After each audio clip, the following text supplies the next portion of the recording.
Welcome back to my channel, guys. Good morning, good afternoon, good evening. I greet you all according to your time. I remain your favorite baby girl, Anointed Lady. If you are new to this channel, you are highly welcome. And if you are returning subscribers, thank you very much for always supporting this platform. If you have been watching, you've not subscribed, what are you waiting for, guys? Please kindly hit that red button where they say subscribe for your baby girl, and also put on the notification bell so you'll be getting more update from this platform. I just want to appreciate as many people that have been subscribing to this channel.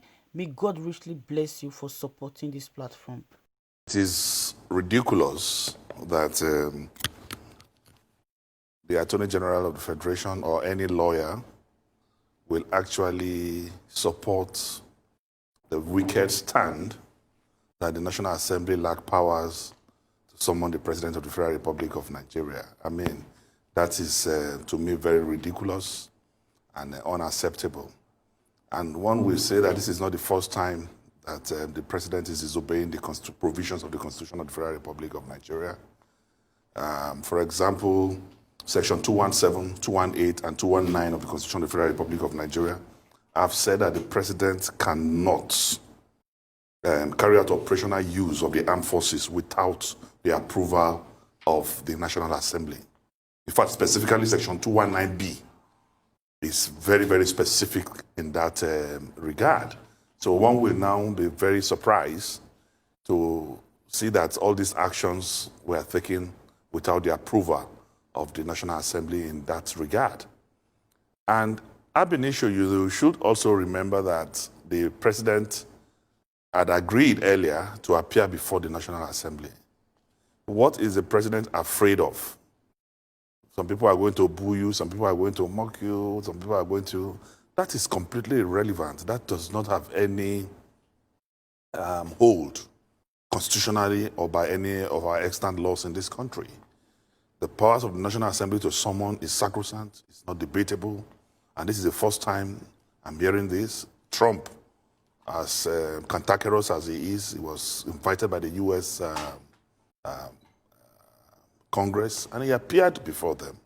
And if you have nothing to hide, or there are no clandestine motives, there are no ulterior motives, there's no reason why the President will not appear before the National Assembly to explain or answer questions from the National Assembly, because you are President and you are elected to serve. And I recall that the President had the Quran on his right hand, had the Constitution of the Federal Republic on his left, and he swore to uphold that Constitution.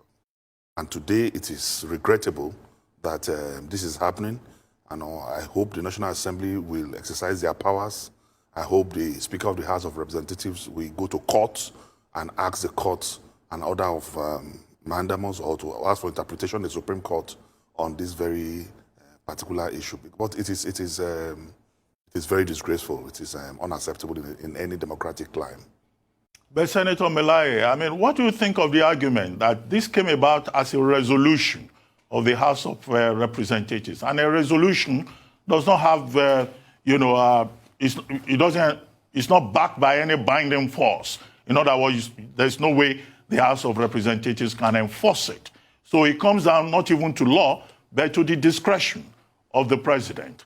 And, some commentators have said in the past, when other presidents were similarly invited, they refused to go, and there is nothing to it. So if the president has exercised his discretion, are we not just merely raising moral issues? It is not true. There are no moral issues here. And even if you are talking of morality, the president should, on moral grounds, respect the institution of the National Assembly as a Democrat to respond to their clarion call. The powers of someone of the National Assembly, I have repeatedly said, it is very, very clear.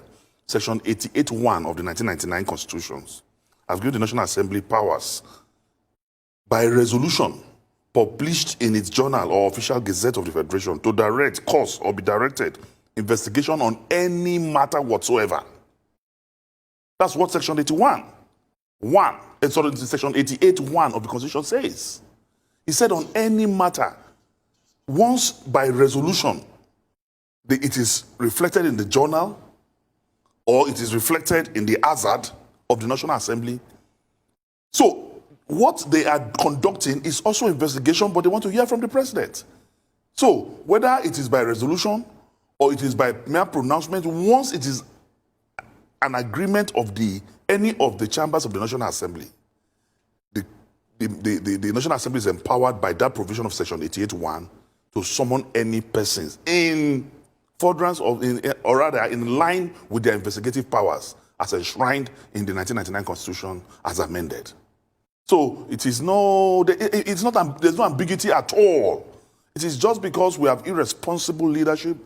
We have leadership that is, what is the essence of the National Assembly? As an independent arm of government. We have been talking about separation of powers. Is it right for any president in a democracy to ridicule the entire institution of the National Assembly? And unfortunately, the National Assembly they've not done what they're supposed to do. Unfortunately, some of us are not there to make sure that this institution is not ridiculed, rubbished by the executive. Well, I've said it many times. I'm not saying the National Assembly should be enemies with the executive, but they are by design not supposed to be friends.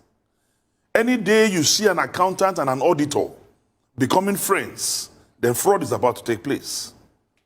So the National Assembly has been conditioned legally, constitutionally, to check the activities of the executive, including that of Mr. President. Remember him from the upper legislative chamber of the Nigerian Senate. Senator Dino made even more popular by those words, is at it again in a familiar terrain on an anti-corruption advocacy. The electorate will not vote for politicians except they give them money. The electorate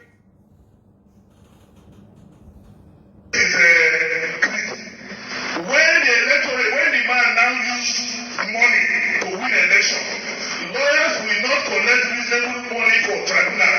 The tax tribunal matter is. That's why I went to become a lawyer. I want to recoup what I have spent.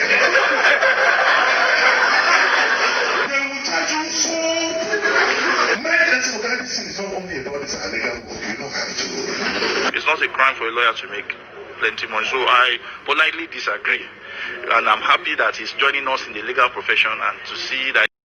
When all our industries, they are more than our churches, they will become free. But instead of sermonizing, I believe some do better. Because they prayed and prayed, the ones of Jericho refused to come down. When they started singing, it came down. Simon. Paul and Silas, thank you. They were praying and praying. The prison gates refused to open, but they started singing. So I believe there is something electrifying, something celestial, something godly, something spiritual about songs. So I'm going to round up this way. Martin Luther King in 1964, precisely August 17th, he said, I have a dream that one day in the highlands of Georgia, the sons and daughters of slave owners will sit with sons and daughters of slaves to decide the future of America. As a result of that vision, a black man was living in the White House. He became the president of the United States.